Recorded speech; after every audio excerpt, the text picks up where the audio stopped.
함께 드리겠습니다.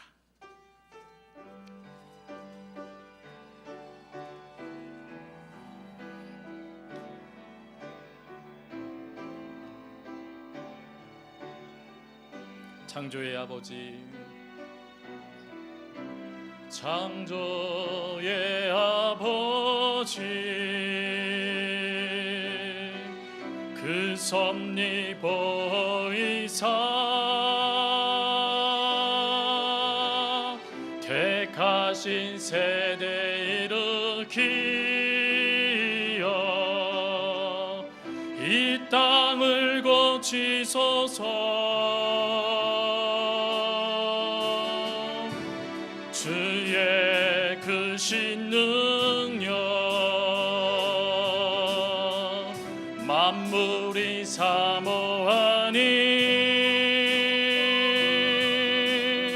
성령의 기름 부어주사 이 시간 임하소서. 주 영광 여기 임하사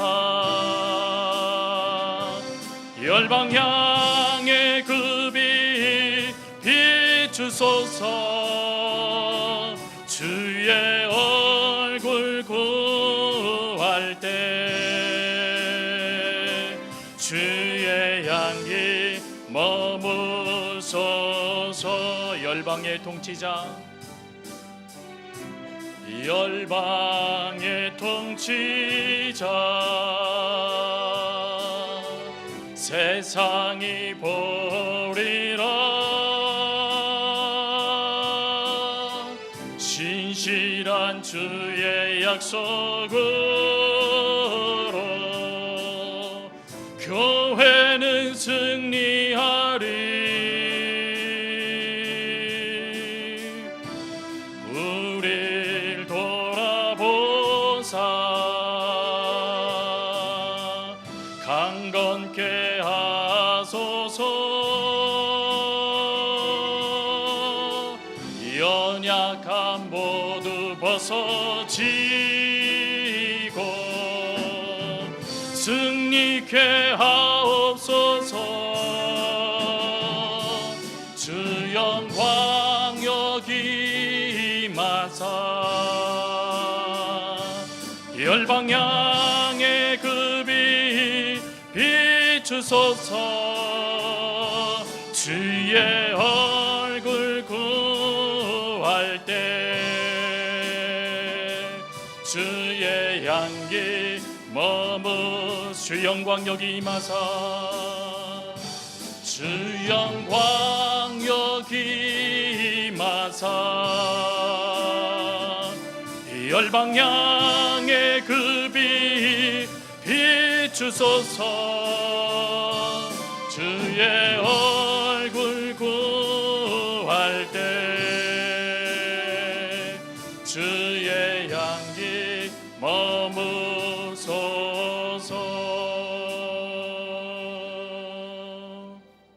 아멘. 오늘 예배를 위해서 김한진 장로님 나오셔서 기도 인도하시겠습니다.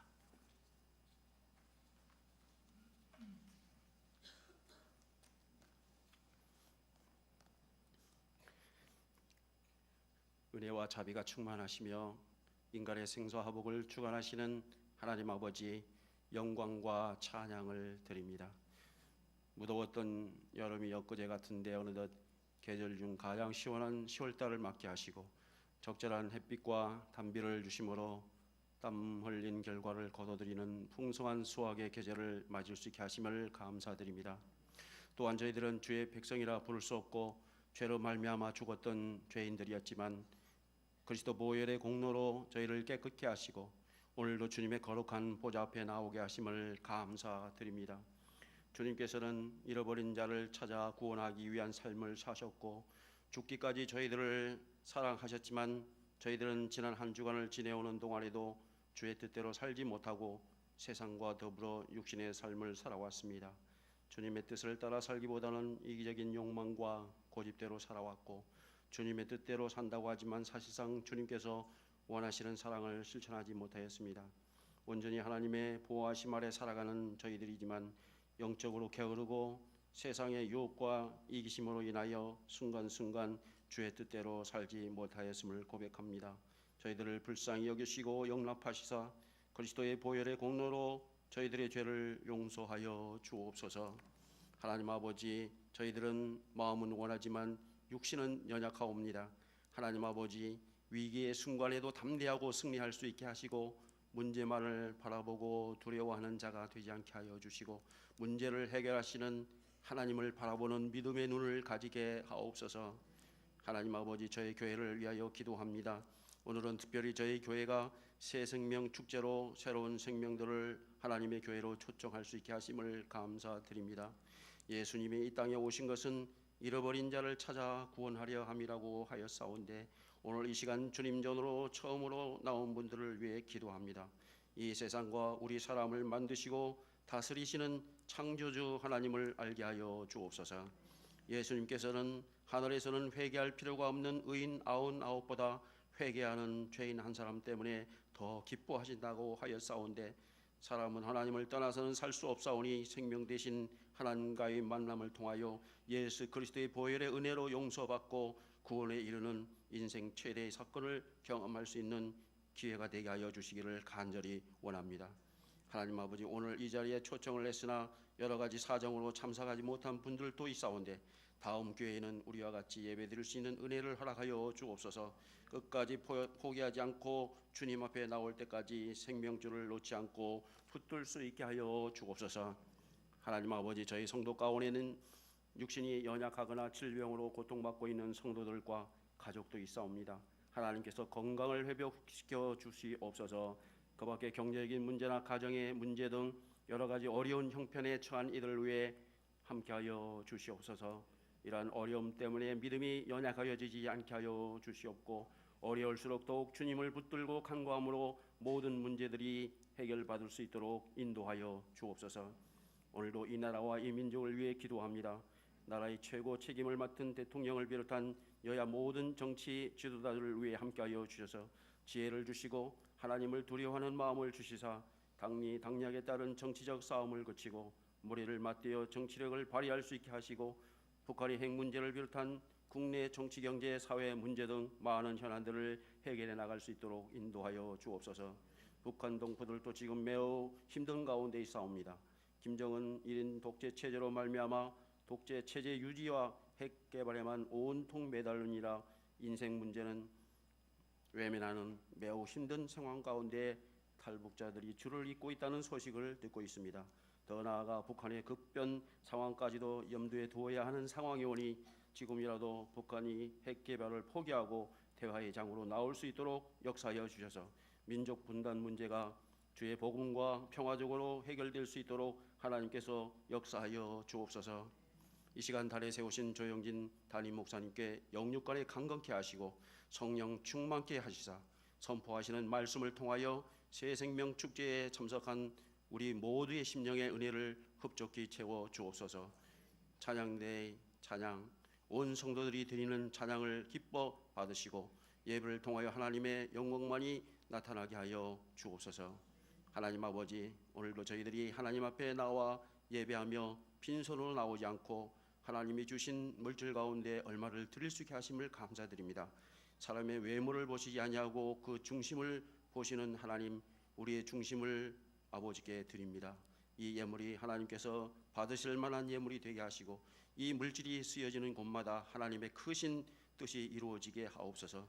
특별히 감사한 일이 있어서 드린 분, 열의 하나를 하나님의 것으로 믿고 드린 분도 계십니다.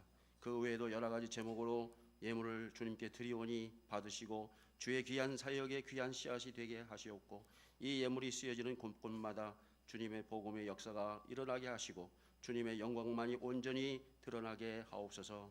예배의 모든 순서를 주님께 의탁드리오며 예수 그리스도의 이름으로 기도드리옵나이다.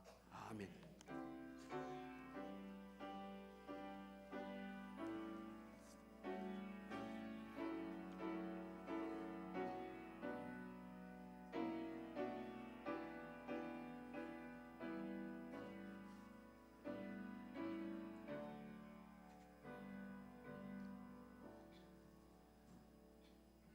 교회 소식 우리 주보를 참조해 주시기 바랍니다.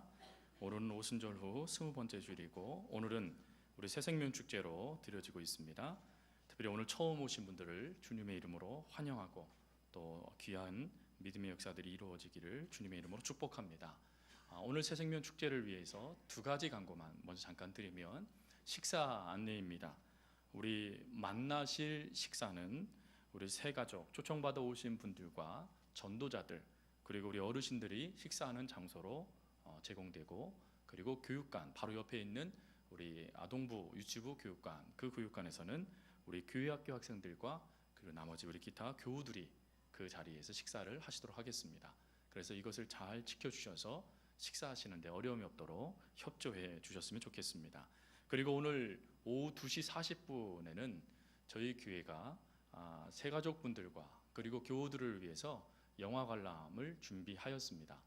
우리 서귀포 롯데 시네마 2관에 저희가 배너라는 영화, 원래 이 영화가 지난주 금요일 날 상영 중지되는 영화였더라고요.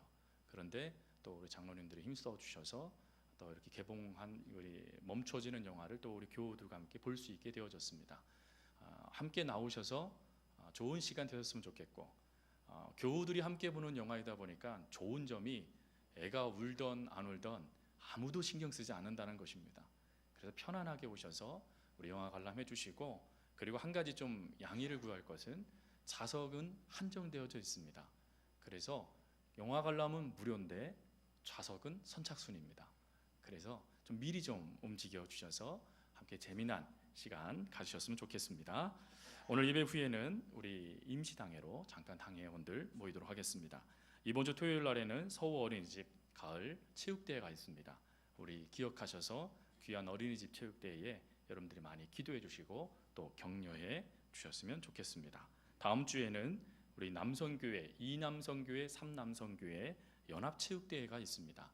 그래서 이남 삼남 연합체육대회로 인해서 우리 남성교회, 이남성교회 회장님의 요청도 있고, 그래서 오후 예배 시간이 3시에서 2시로 변경되어집니다. 기억해 주시기 바랍니다. 나머지 것들은 주보를 참조해 주시기 바랍니다. 우리 하나님의 말씀 함께 보시겠습니다. 하나님의 말씀 누가복음 17장 11절부터 19절까지 말씀입니다. 신약성경 누가복음 17장 11절부터 19절까지 말씀, 신약성경 124면입니다.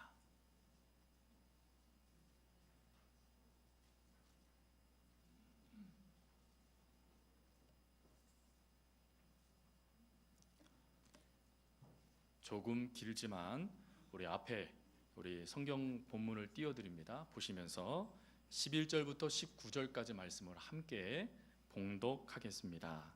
예수께서 예루살렘으로 가실 때에 사마리아와 갈릴리 사이로 지나가시다가 한 마을에 들어가시니 나병 환자 10명이 예수를 만나 멀리 서서 소리를 높여 이르되 예수 선생님이여 우리를 불쌍히 여기소서 하거늘 보시고 이르시되 가서 제사장들에게 너희 몸을 보이라 하셨더니 그들이 가다가 깨끗함을 받은지라. 그 중에 한 사람이 자기가 나은 것을 보고 큰 소리로 하나님께 영광을 돌리며 돌아와 예수의 발 아래 엎드려 감사하니 그는 사마리아 사람이라. 예수께서 대답하여 이르시되 10사람이 다 깨끗함을 받지 아니하였느냐? 그 9은 어디 있느냐? 이 이방인 외에는 하나님께 영광을 돌리려 돌아온 자가 없느냐 하시고 그에게 이르시되 일어나 가라 내 믿음이 너를 구원하였느니라 하시더라. 아멘. 이 시간에는 우리 강영수 집사님, 우리 시온 찬양대를 지휘하시는 강영수 집사님께서 찬양해 주시겠습니다.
재미있을지 모르겠지만 재미난 이야기로 말씀을 시작하겠습니다. 혹 재미없으면 허허허 이렇게 3번만 웃어주십시오.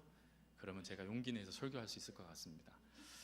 100m 밖에서 아내를 불렀는데 대답이 없으면 아내가 조금 늙은 거고, 50m 밖에서 아내를 불렀는데 대답을 못하면 많이 늙은 거고, 그리고 10m 밖에서 아내를 불렀는데 대답을 못하면 심각하게 늙은 거다라는 이야기를 들은 한 남편이 자기 아내가 어떤 상태인지를 점검해 보고 싶었습니다. 그래서 다 퇴근하자마자 100m 밖에서 집을 향하여서 이렇게 외쳤습니다. 여보, 오늘 메뉴가 뭐야? 그런데 안타깝게도 아무리 불러도 아내가 대답하지 않는 겁니다. 그러자 이 남편은 생각했습니다. 우리 마누라 이제 늙었구나. 그리고는 50m쯤 가서는 아내를 향하여서 또 이렇게 외쳤습니다. 여보, 오늘 저녁 메뉴가 뭐예요? 크게 외쳤습니다. 그런데 역시 대답이 없었습니다. 우리 마누라 심각하게 늙었구나, 이런 생각이 들었습니다. 그리고 이제 10m쯤 거리에서 이제는 온 힘을 다해서 크게 외쳤습니다. 여보, 오늘 저녁 메뉴가 뭐야? 라고 크게 외쳤어요. 근데 아무런 답이 없는 겁니다. 그러자 이 남편의 눈에 눈물이 고이기 시작했습니다. 우리 마누라 언제 저렇게 늙었지? 하면서 치근한 마음이 드는 겁니다. 그래서 그 치근한 마음을 가지고 문을 열고 안으로 들어오니까 아내가 음식을 준비하고 있는 거예요. 그러자 이 남편은 그 안타깝고 사랑의 마음을 갖고 뒤에서 아내를 허그하면서 조용하게 이렇게 말했습니다. 여보, 오늘 저녁 메뉴가 뭐야? 그랬더니 아내가 뭐라고 대답했을까요? 이렇게 대답했답니다. 야, 문디야, 수제비라고 몇 번 말했냐? 네. 자기가 늙은 건 자기는 모르죠. 네. 여러분 행복하십니까? 행복할 수 있기를 바랍니다. 하나님께서 우리들에게 주시는 복 중에 하나가 바로 이 행복이죠. 얼마 전에 한 강의를 들었는데 그 강의에 교수님이 이런 말씀을 하시더라고요. 21세기 인류가 찾아낸 새로운 가치가 있다라고 합니다. 그게 뭐냐면 행복과 재미라는 것이죠. 사실 여러분들도 잘 아시겠지만 예전에요, 어르신을 뵈면 항상 하던 인사말이 있었습니다. 그 인사말이 무엇이냐면 진지 드셨어요? 라는 인사말이었죠. 그러니까 예전만 해도 우리들의 삶의 문제는 무엇이었냐면 오늘 내가 내 입에 어떠한 음식을 넣을 수 있을까? 풀이라도 칠할 수 있을까? 내 배고픔을 달랠 수 있을까? 내 자녀들의 입에 무엇인가 넣어줄 수 있을까가 우리들의 절대적인 고민이었죠. 그러나 세상이 바뀌고 점점점 부해지기 시작하니까 이때부터 우리들에게 새로운 질문이 나타나기 시작했다는 겁니다. 그 질문이 뭐냐면 왜 사는가? 라는 질문입니다. 우리 옆에 분에게 한번 물어보세요. 왜 사세요? 한번 물어보세요. 예. 제가 어렸을 때 배운 그 교과서 내용 중에 그런 말이 있더라고요. 왜 사냐고 묻거든 뭐래요? 웃지요. 사실 뭐라고 대답해 줄 수가 없어요. 왜? 한 번도 그것에 대해서 생각할 수 있는 겨를이 없었거든요. 단지 하루하루를 살아가기 빠듯했기 때문에 그 어떻게 하면 하루하루를 빠듯하게 살아가서 후에 어떻게 하면 내가 원하는 그 노후를 살 수 있을까? 그 일들을 이루기 위해서 막 달려갔지 왜 살까? 생각해 볼 겨를이 없었기 때문이죠. 그러나 점점점 왜 사는가에 대한 질문을 던지기 시작했다라는 것입니다. 그럴 때 답으로 정해진 것이 무엇이었냐면 왜 사냐고 물으니까 웃지요 이게 아니라 행복 때문에 우리가 사는구나, 행복하기 위해서 사는구나 라는 것을 알게 됐다라는 것입니다. 그런데 문제가 발생됐어요. 그게 무엇이냐면 예전에는 단지 돈을 벌고 살기 위해서 자녀가 잘 되기 위해서 삶을 살았는데 이제는 그 모든 것을 이루고 나니까 왜 사느냐? 행복 때문이구나 라는 것을 알았지만 정작 그 행복을 어떻게 추구해야 되는지 방법에서 혼동이 되기 시작했다라는 것입니다. 예전에는 아이의 입술에 먹을 것이 들어가면 부모가 그렇게 행복했습니다. 그런데 지금은요, 그 행복이 사라져버리기 시작했어요.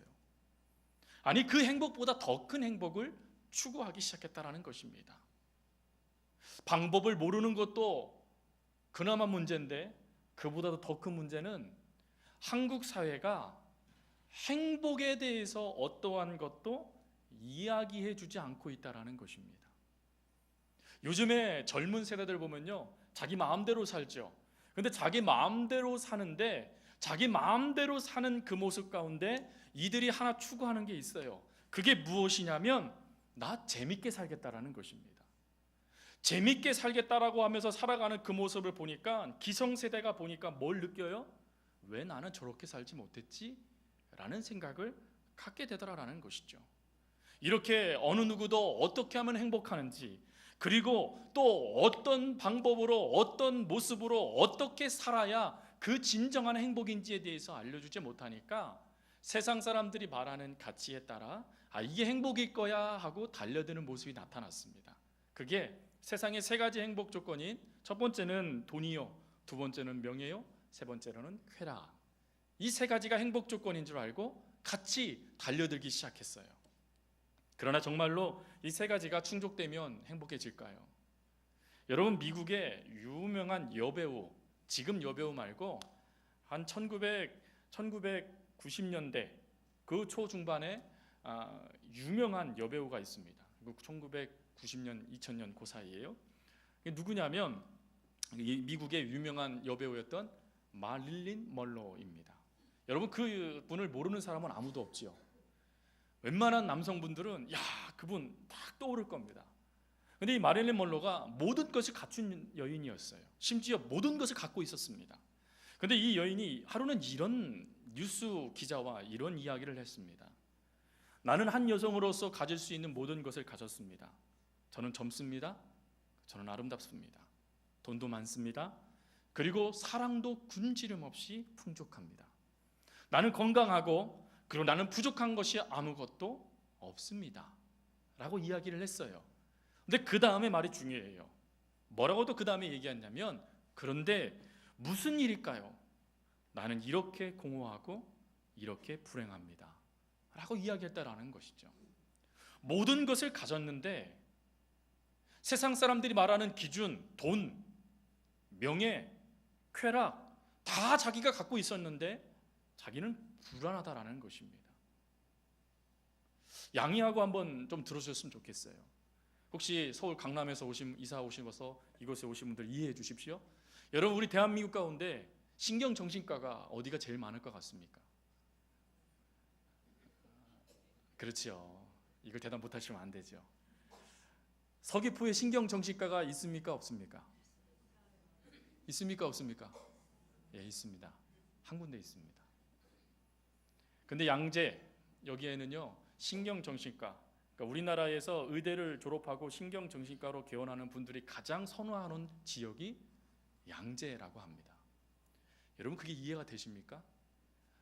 집값이요, 한 사람이 딱 누워 자는 집값이 40억입니다. 부족한 것이 없어요. 신제품만 나오면 모든 걸 바꾼답니다. 그곳에 있는 분들은. 근데 이상하게요, 초등학생 아이부터 작년에 이르기까지 신경정신과에 그렇게 사람들이 많다라는 것입니다. 모든 것을 가졌는데 말이죠. 이 모든 것을 가진 것이 결론은 행복의 조건이 아니다라는 것을 반증하는 것 같습니다. 정말 이것이 제대로 검증된 하나의 연구 결과가 나왔는데, 그게 2015년도 세계적인 여론조사 업체인 갤럽에서 전 세계 143개국에 있는 그 나라 사람들을 조사하기 시작했습니다. 어느 나라 사람들이 가장 행복할까? 여러분, 우리나라가 몇 등 했을 것 같습니까? 몇 등이요? 다행히 꼴찌는 안 했습니다. 우리나라가 몇 등을 했냐면 118등 했습니다. 근데 이 갤럽에서 조사한 그 질문이 아주 많은 질문을 한 것이 아니라 딱 5가지 질문을 했더라고요. 한번 제가 말씀드릴 테니까 여러분들도 점수를 매겨보세요. 하나당 20점입니다. 그렇다는 20점, 덜 그렇다는 15점, 아니다는 빵점 이렇게 하시면 됩니다. 첫 번째 질문이 뭐냐면 당신은 많이 웃고 있습니까? 이게 첫 번째 질문입니다. 자, 점수 정하셨죠? 두 번째, 당신은 피로를 잘 푸는 편이십니까? 예, 벌써 여기서부터 절망하는 분들이 계세요. 세 번째, 당신은 매일 존중받고 살고 있습니까? 예, 점수 정하셨죠? 물어보시면 안 돼요. 아내에게 나 존중받고 있어? 이렇게 물어보시면 안 돼요. 자, 네 번째, 당신은 하루 동안 얼마만큼 즐거운 감정을 유지하고 계십니까? 그리고 다섯 번째, 당신은 언제 흥미로운 것을 하고 그 흥미로운 것을 하기 위하여 배우셨습니까? 이게 마지막 질문입니다. 여러분, 우린 대한민국의 평균 점수를 미리 말씀드리면 대한민국의 평균 점수는 100점 만점에 59점이었습니다. 여러분들은 몇 점이십니까? 자, 이제 그 마음을 갖고 나를 평가했잖아요. 이제는요. 이제 그 마음을 갖고 이렇게 질문하셔야 됩니다. 그러면 목사님, 어떻게 하면 행복해질 수 있습니까? 점수를 매겨보면 매겨볼수록 처음에 그 질문에는 답을 했지만 점점점 그 다음 질문에 답을 못하고 있는 내 자신을 보면서 목사님, 그러면 어떻게 하면 행복해질 수 있습니까? 라는 질문을 우리가 할 수 있어야 되죠. 오늘 본문의 말씀의 내용은 이렇습니다. 어느 날요, 예수님께서 예루살렘으로 가시던 길을 도르셔서 갈릴리와 그리고 사마리아 경계로 지나가시게 됐습니다. 근데 그 지역이 어떤 지역인지는 아무도 몰라요. 한 가지 알 수 있는 것은, 유추할 수 있는 것은 거기에 10명의 나병 환자들이 있었다라는 이 말씀입니다. 이걸 통해서 신학자들은 거기는 나병 환자촌이었을 거라고 이야기합니다. 여러분, 그곳에 예수님께서 지나가세요. 이건 있을 수도 없는 일이죠. 그리고는 그곳에 10명의 나병 환자들이 우리를 불쌍히 여겨주세요 라고 말하니까 예수님께서 가서 제사장에게 보여라. 이들 진짜 가다 보니까 병이 나았어요. 그리고는 한 사람이 돌아와서 감사하고는 하는 예수님께 칭찬받았다 내용이 오늘 11절부터 17절까지 내용입니다. 자, 그럼 말씀이 끝난 건가요? 아니죠. 좀 더 구체적으로 살펴봐야죠. 여러분, 유대 사회에서 사회로 완전히 이렇게 격리되어 분리되는 병이 있습니다.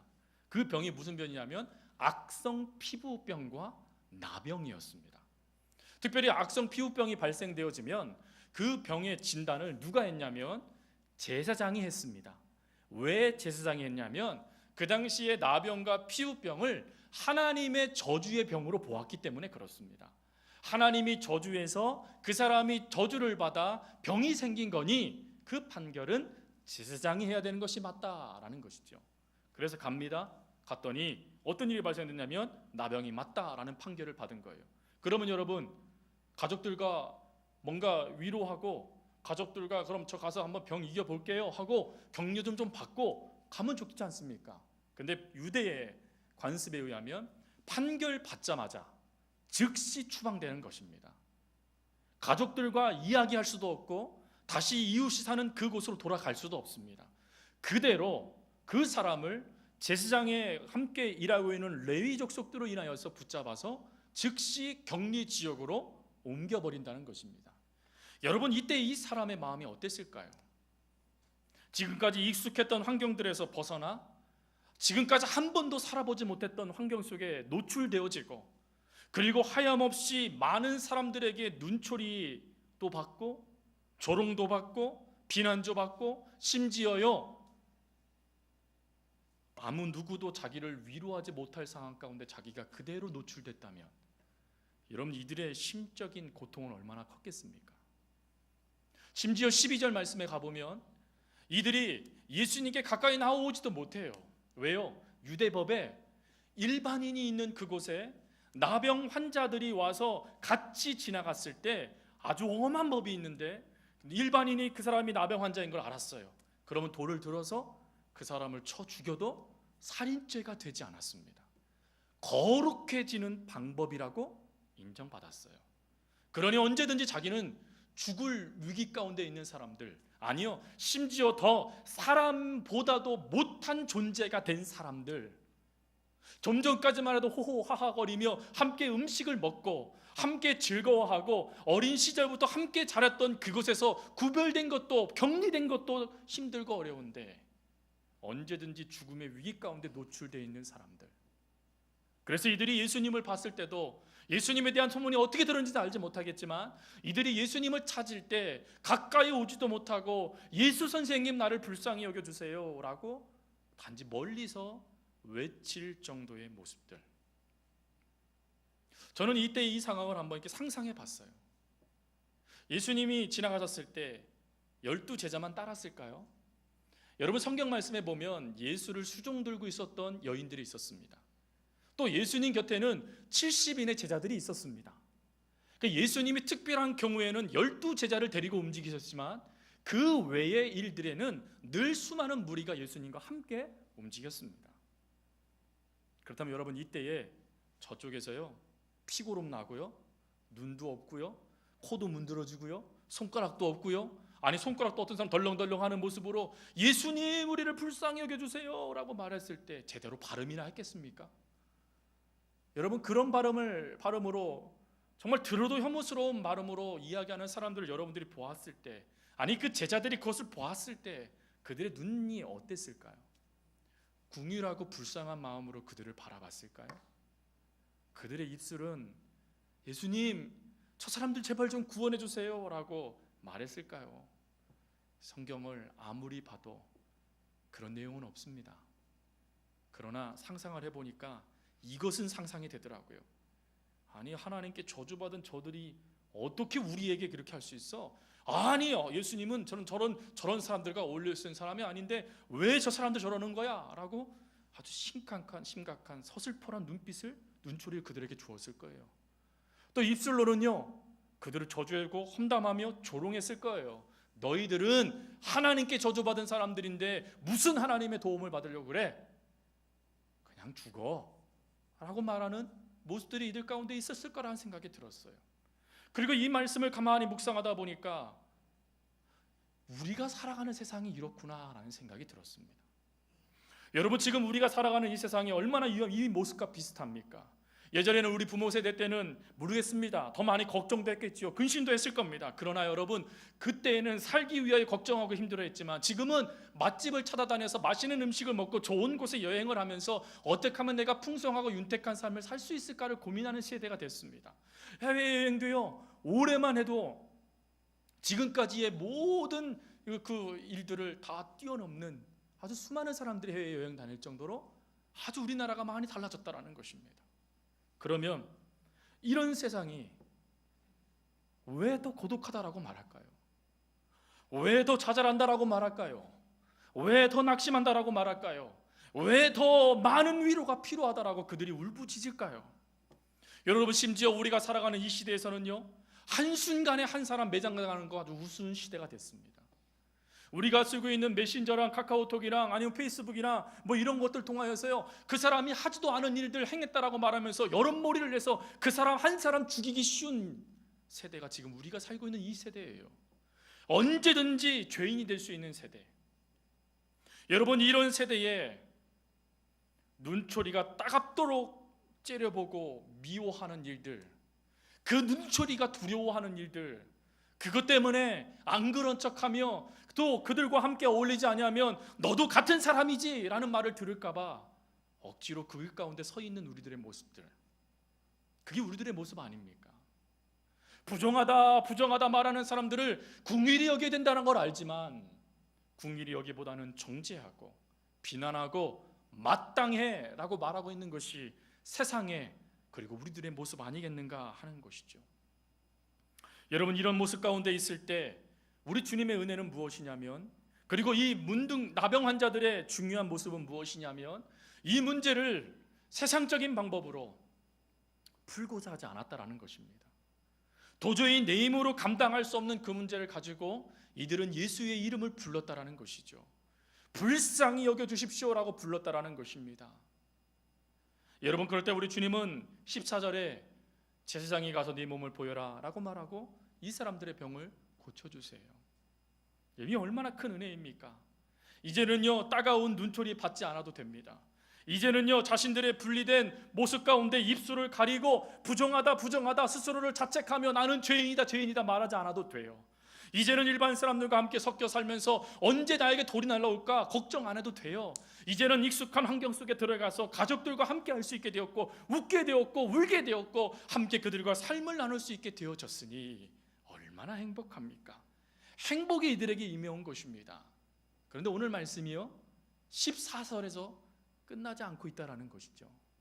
우리가 좀 길게 읽은 말씀을 보면 이 말씀이 14절에서 끝나지 않고 19절까지 가고 있다라는 것이죠. 그리고는 이 모든 질병이 고침받은 이들에게 9명은 사라지고 1명이 나타나서 예수님께 나와 무릎을 꿇고 감사를 고백해요. 그리고는 예수님이 19절에 이런 말씀을 하시지요. 일어나 가라, 내 믿음이 너를 구원하였다. 여러분께서 일어나 가라 라고 명령한 것 같죠. 원래 원어는 이렇게 되어 있습니다. 일으켜 세워 이르시되. 그러니까 예수님께서 그 사마리아 사람을 잡아서 일으키세요. 그리고 그 사마리아인을 향하여 이렇게 말합니다. 내 믿음이 너의 모든 고통에서 벗어나 온전하게 하였느니라.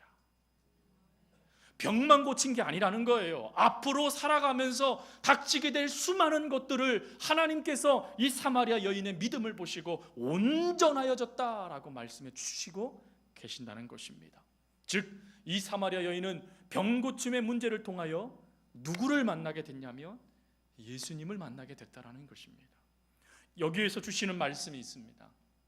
사랑하는 성도 여러분, 그리고 오늘 초청받아 오신 또 귀한 우리 새 교우 여러분, 우리가 삶을 살아가면서 교회 신앙생활을 하면서 우리들이 추구하는 것이 이거 아니겠습니까?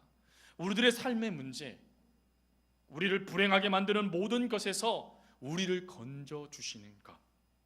내 자녀가 잘 되고 내가 하나님의 복을 받고 내가 건강해지고 혹 건강에 연약하면 건강이 회복되어지고 사업이 잘 되고 내 자녀가 시험에 합격하고 만사 형통하는 것, 그것이 우리들이 바라는 모습 아니겠습니까? 예, 이 모습에 대해서 우리 하나님은 그렇게 해주시겠다라고 말씀하셨습니다. 잘 되게 해주시겠다고 약속하셨어요. 근데 문제는 무엇이냐면 우리가 거기까지만 하는 신앙을 갖고 있다는 것입니다. 그 일들을 하나님께서 이루실 목적이 있습니다. 그 일들을 하나님께서 행하신 이유가 있습니다.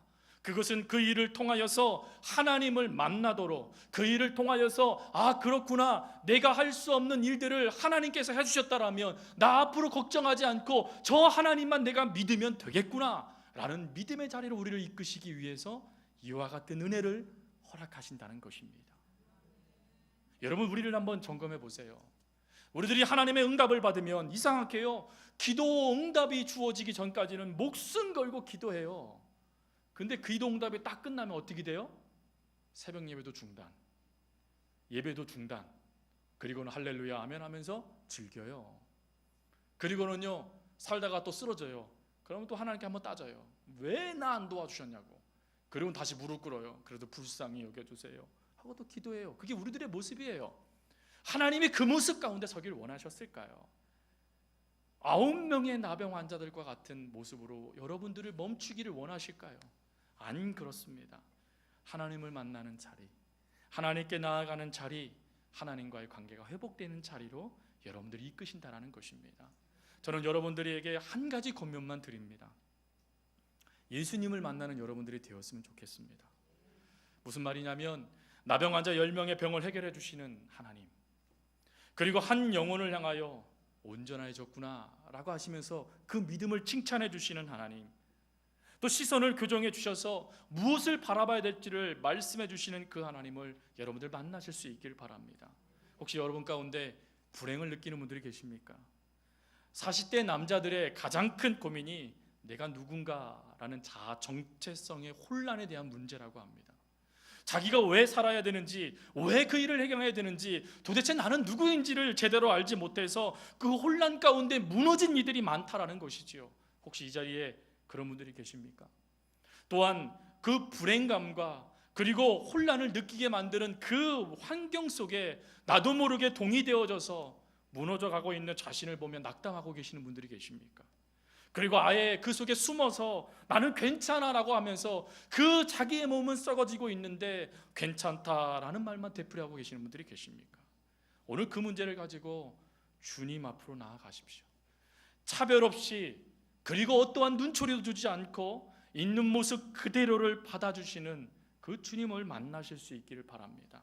대인기피증 때문에 사람을 만나는 것이 두려워하는 이들, 그리고 하루하루를 약을 의존해서 그 약을 먹지 아니하면 내 감정조차도 제대로 다스리지 못하는 절망하는 이들, 또 오늘 가장에 무거운 짐을 지고 용기 잃지 말자, 힘을 내자라고 말하지만 가족 속에서 점점 잊혀져 가서 점점 그 마음이 무너지고 있는 힘든 가장들, 그리고 남편을 위하여, 그리고 사랑하는 자녀들을 위하여 최선을 다하여 젊은 날을 헌신했는데 뒤돌아보니 남아있는 것이 마음의 병이요 허전함이요 외로움 때문에 오늘도 남몰래 울고 있는 이 땅의 어머니들, 그리고 입시와 직장 문제 때문에 오늘도 고군분투하고 있는 자녀들, 가정이 무너져 오늘도 찬바람 쌩쌩 부는 그곳에 혼자 움츠리며 견뎌내야 될 일들, 그리고 좋은 가정을 꾸미고 싶었지만 이런저런 아픔 때문에 이혼을 결정하고 혼자 세상 가운데 나와 있는 이들,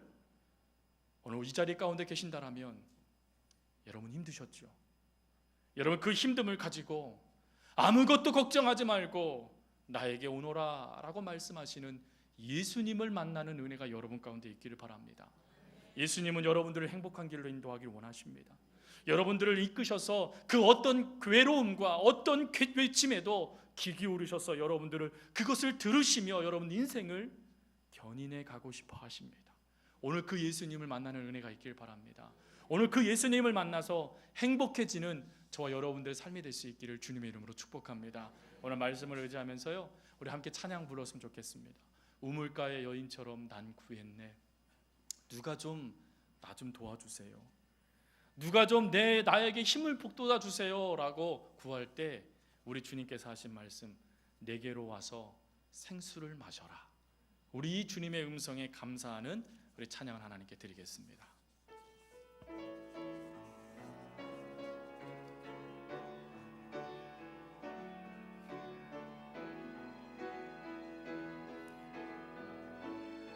우물가의 여인처럼 난 구했네. 헛되고 헛된 것들은 그때 주님 하신 말씀, 내 세매와 생수를 마셔라. 오 주님 채우소서. 나의 잔을 높이 듭니다. 하늘 양식 내게 채워주소서. 넘치도록 채워주소서. 다시 한번요. 우물가의 여인처럼 난 구했네.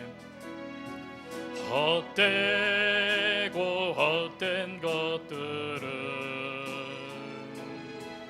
그때 주님 하신 말씀, 내 세매와 생수를 마셔라.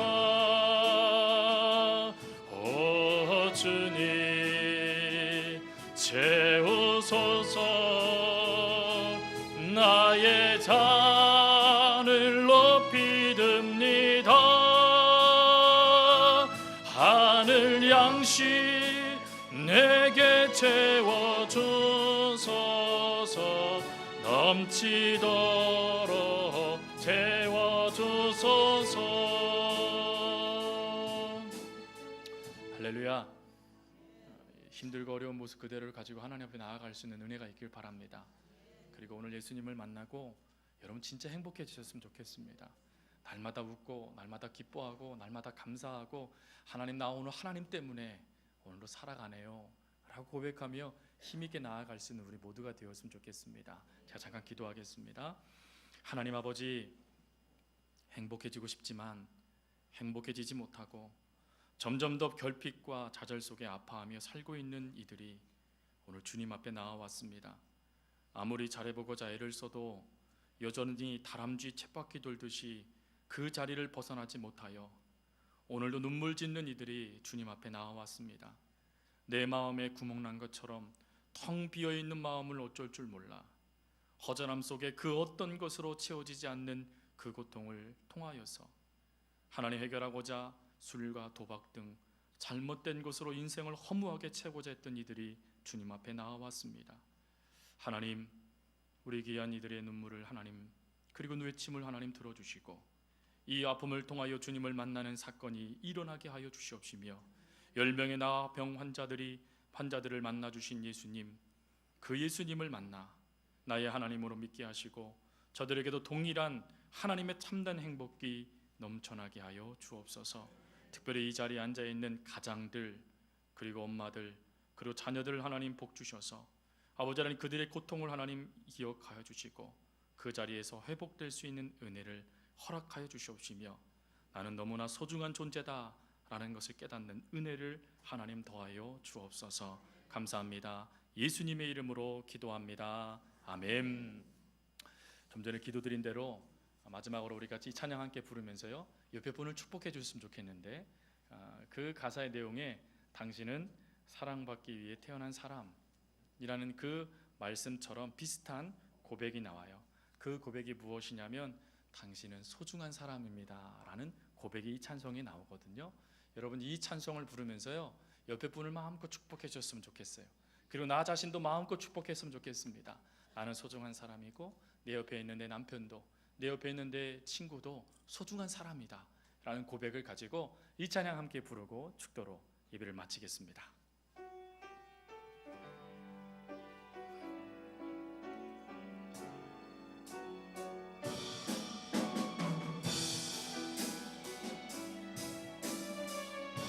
감사해요. 감사해요. 깨닫지 못했었는데 내가 얼마나 소중한 존재라는 것 태초부터 지금까지 하나님의 사랑을 항상 날 향하고 있었다는 것 고마워요. 그 사랑을 가르쳐준 당신께 주께서 허락하신 당신께 그리스도의 사랑을 더더욱 섬기며 이제 나도 세상에 전하 우리 옆에 사람 축복할까요? 당신은 사랑받기 위해 그리고 그 사랑 전하기 위해 주께서 택하시고 이 땅에 심으셨네.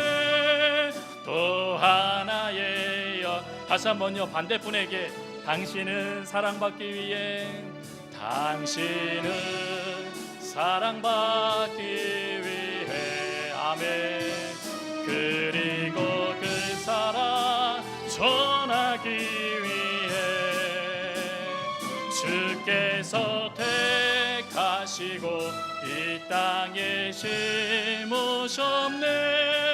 또 하나의 열매를 바라시며 아멘. 이 찬양 다시 한번 부를 텐데요 이번에는요 당신은 하지 않고 나는 이렇게 하고 내가 얼마나 소중한 존재인지를 나에게 나를 격려하겠습니다. 오늘은 먼저 한번 고백해 볼까요? 누구야 너는 소중한 존재란다. 여기 제가 왜 누구 했는 줄 아시죠? 제가 제 이름을 댔더니 앉아 계신 분들이 제 이름을 대시더라고요. 그러지 마시고 자기 이름을 대면서 누구야 너는 소중한 존재란다 한번 고백해 볼까요? 보세요. 우리는 우리 자신을 격려하는데 너무 소홀하거든요. 여러분들 힘든 여러분들을 여러분 스스로가 격려하고 너는 소중한 존재야 라고 날마다 고백하는 우리 모두가 되었으면 좋겠습니다.